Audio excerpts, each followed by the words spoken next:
Hey everyone, welcome back to Little Shop of Nerds. I'm Mike. Julia.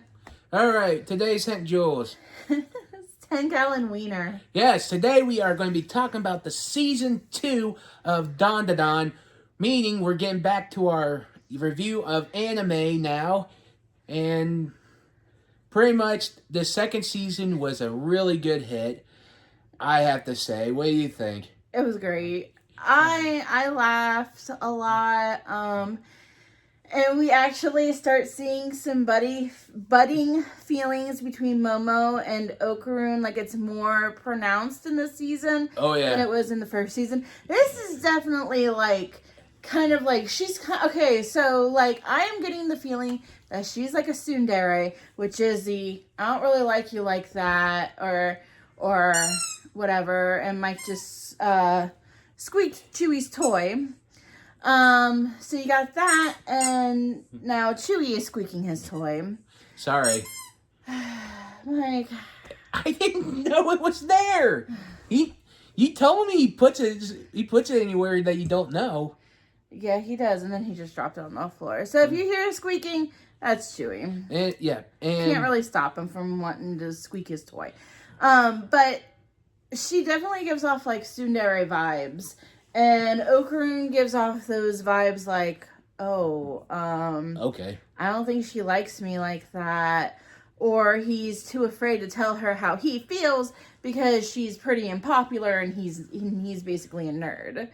Nerd! But I will have to say, her childhood friend, was it Jinji? I really like him. Yeah, he's a funny guy, but I think what it is, with him and Momo, I think it's mostly platonic. Yeah, he doesn't really well, I mean, I don't know, there was a point where I thought, where he asked her, like, who she had a crush on. I was kind of getting the vibe there that he was like, he wanted to see if they could, smash. Do the monster mash, pretty much. Yeah. So, anyways, we are going to start with episode 12, or episode 13, sorry.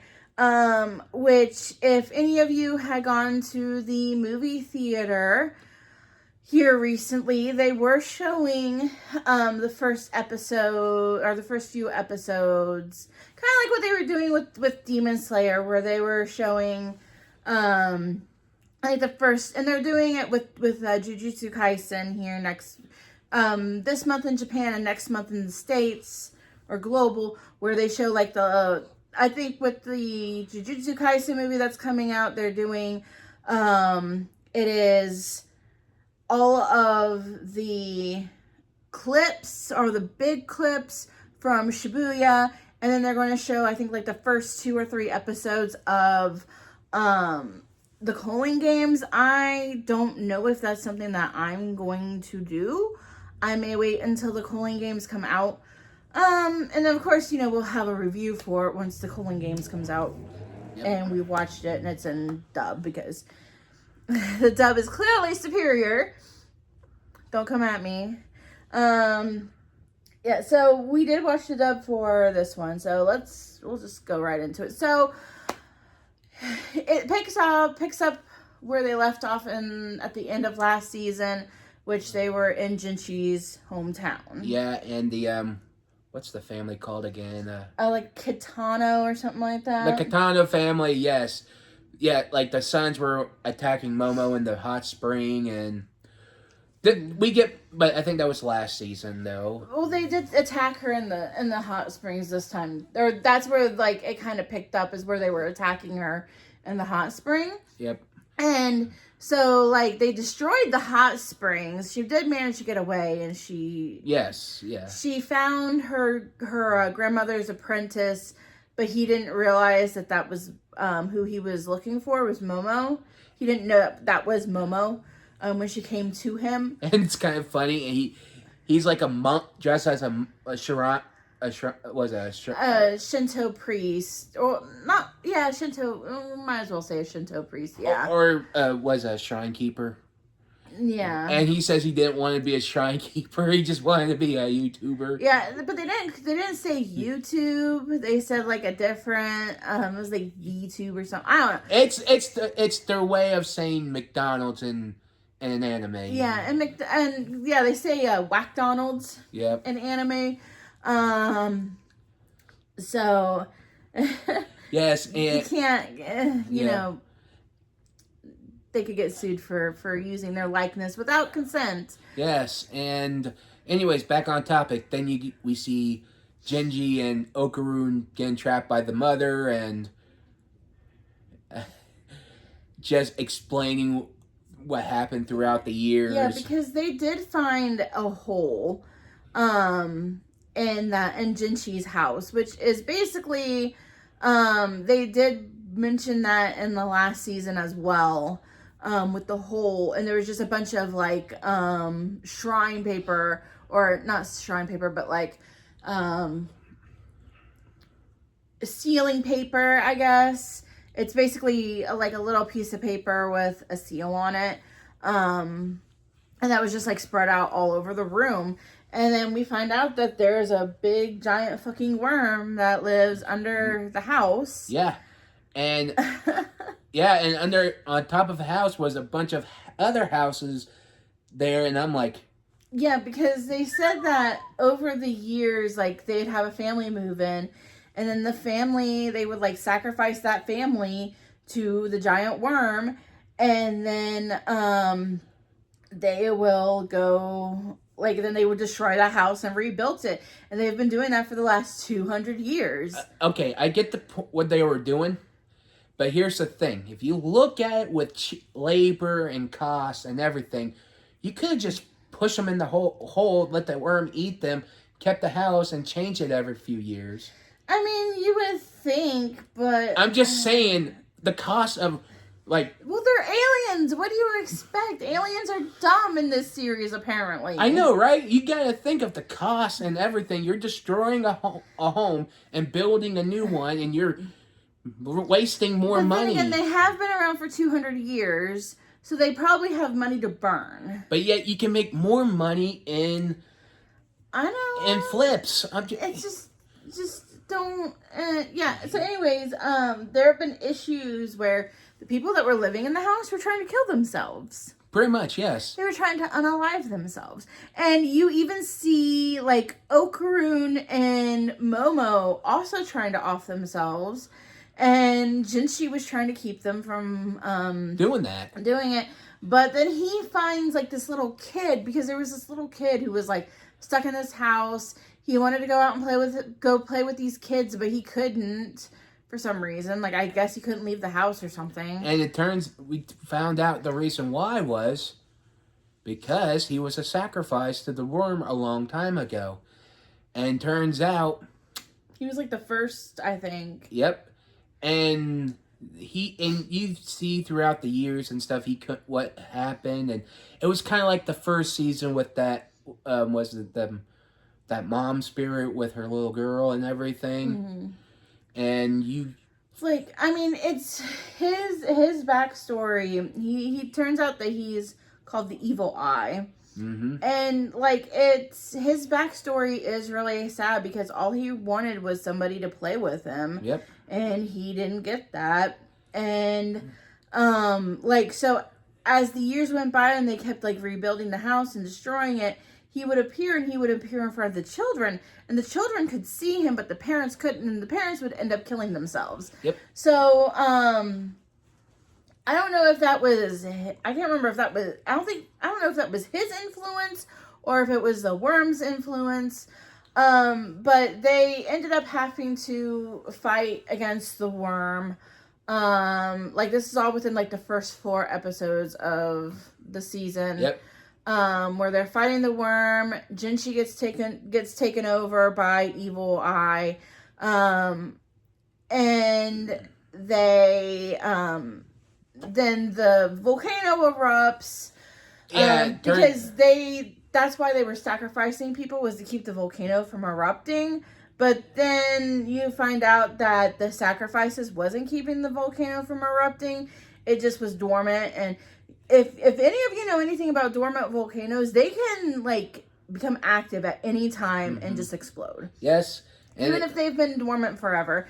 And so the Kitano family thought that the reason why they weren't, or why it wasn't exploding was because that they were doing the sacrifices. But then there was like a geyser that happened at the hot springs, and that was a sign that the volcano was going to erupt. Yep. Yeah, and pretty much.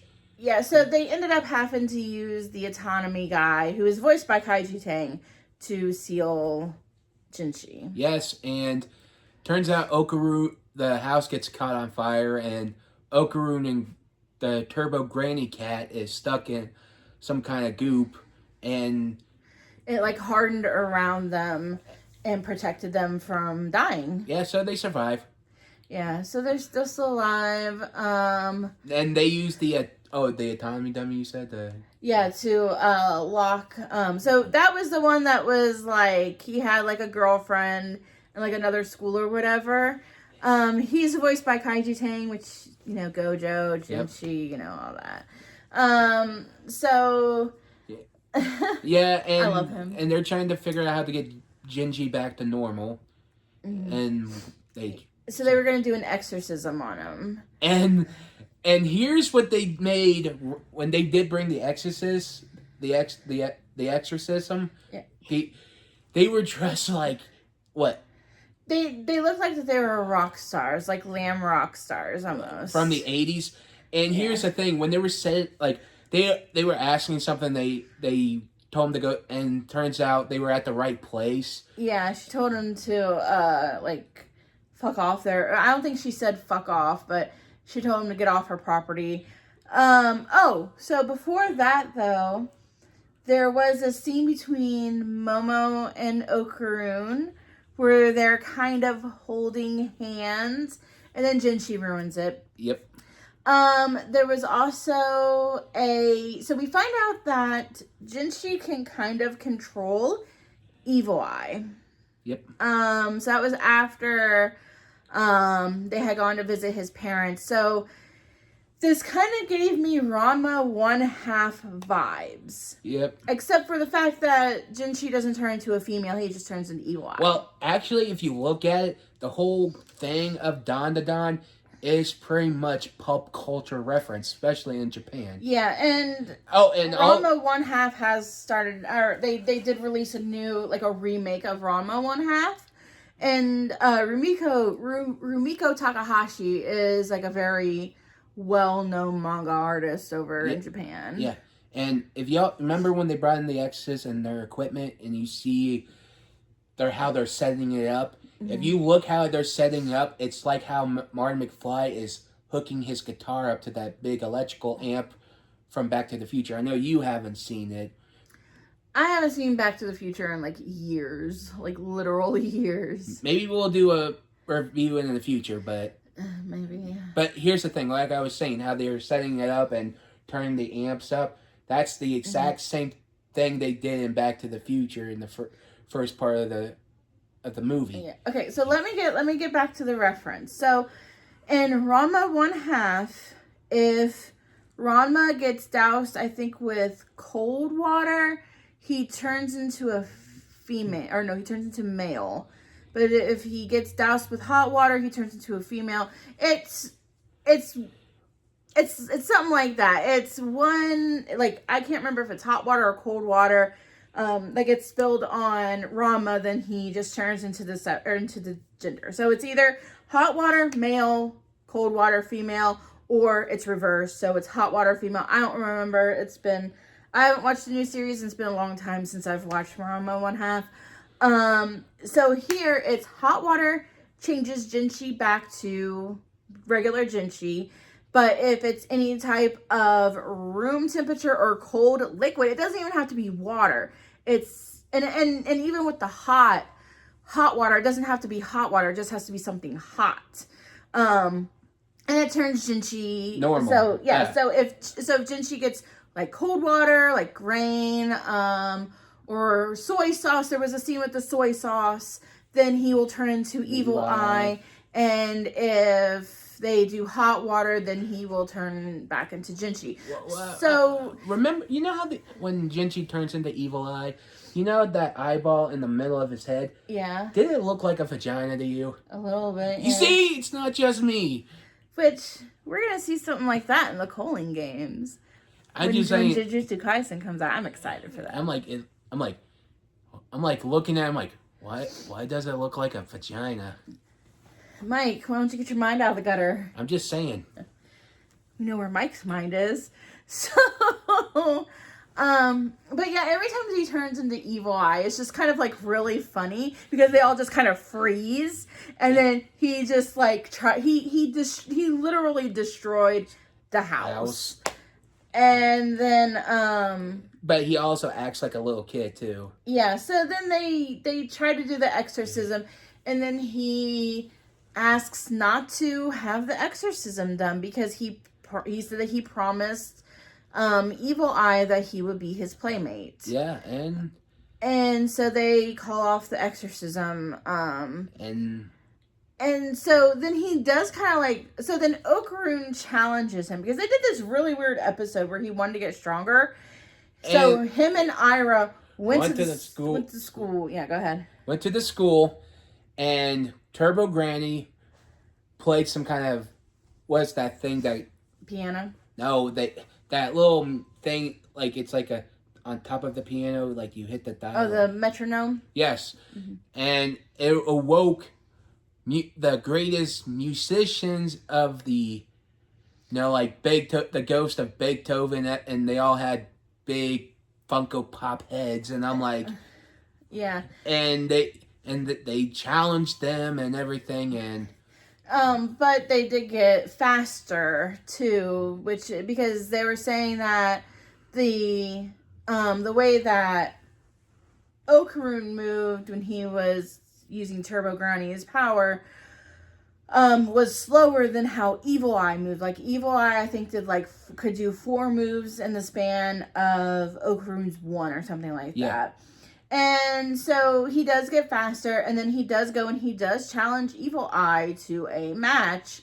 And then, so then at the end, he's like, at the end of the fight, Evil Eye's like, I want you to turn back into that other guy. He's like, bring him back so we can fight. And then he's like, no.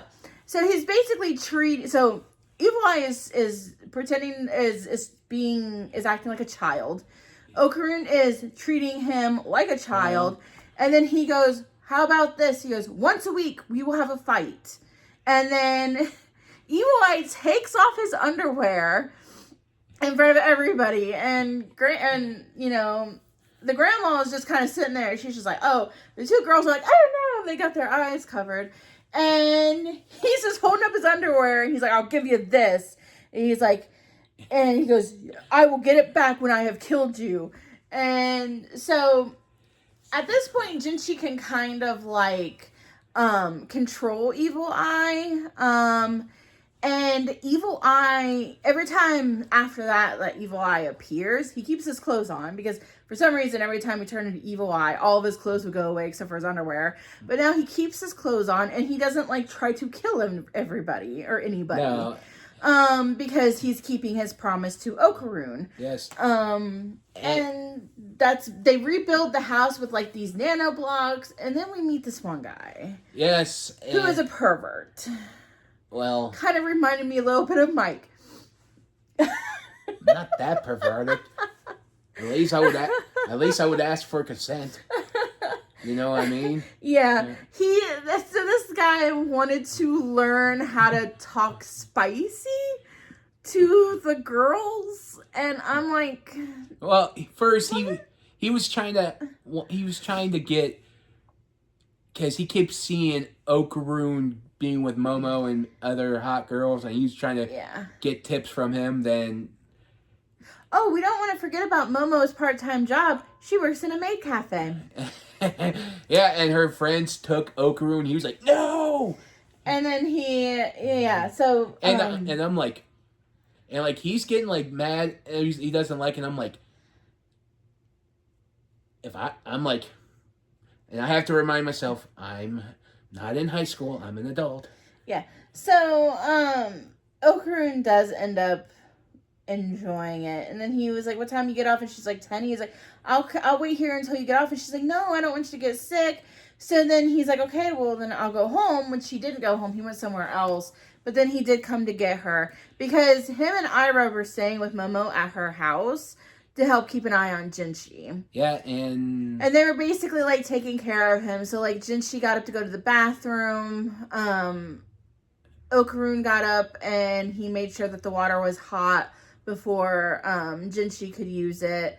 And then there was, like, a part where, like, Momo opened up her bedroom door and it looks like that she's still asleep.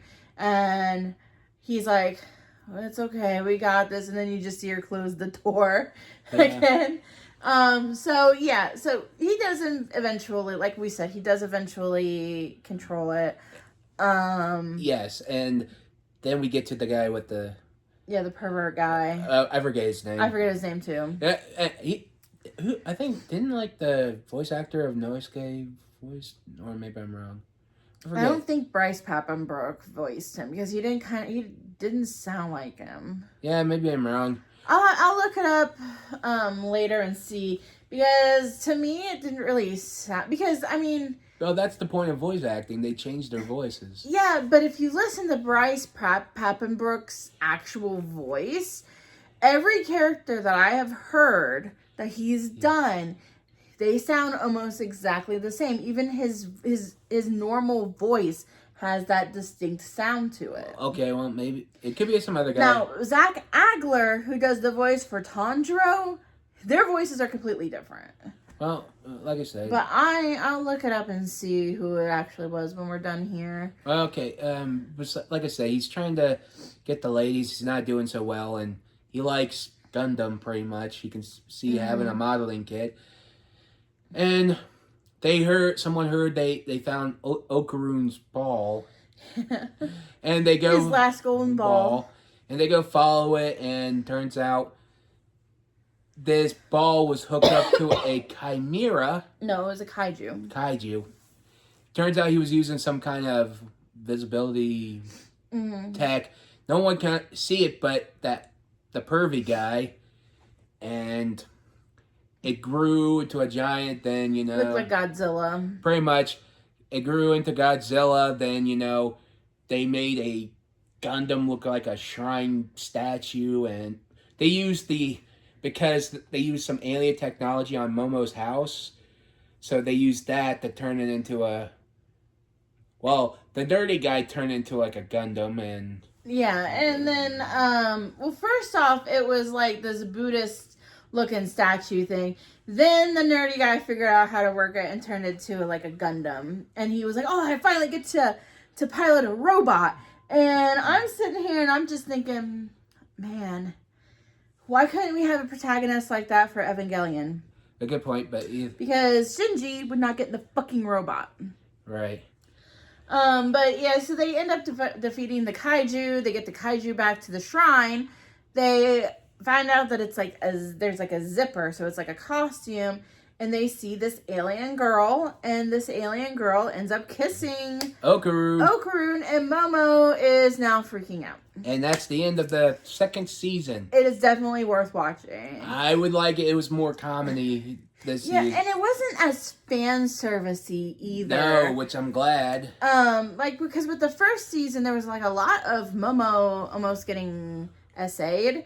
Here, she did have the front of her shirt ripped, but it wasn't like in a fan servicey type of way. You did see her bra, but then Okarun gave her jacket. And because they were going to try to do the exorcism on Evil Eye a second time after they all refused to do it the first time.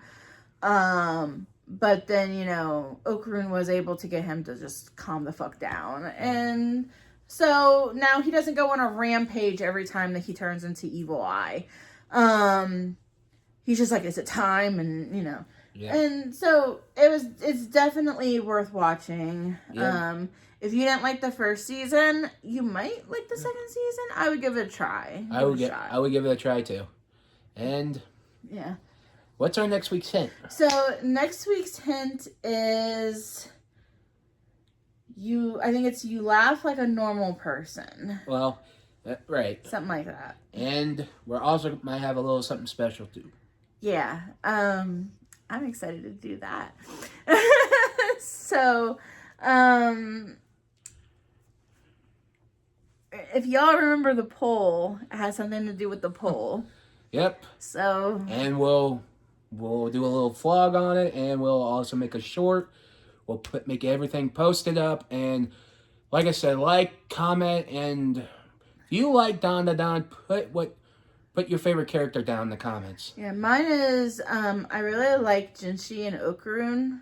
I would go with Okarun too. I like Momo too. Momo's pretty cool too. I like her. I would go with Okarun and just Okarun because he's just a nerdy guy and he doesn't know what's going on. Yeah. And I just saw Noelle come out from underneath the TV stand. And since she has come out to visit, here she is. Here's my little baby Noelle. She is so heavy. But yeah. So we will see you guys next week, okay? Say bye, Noelle. Bye.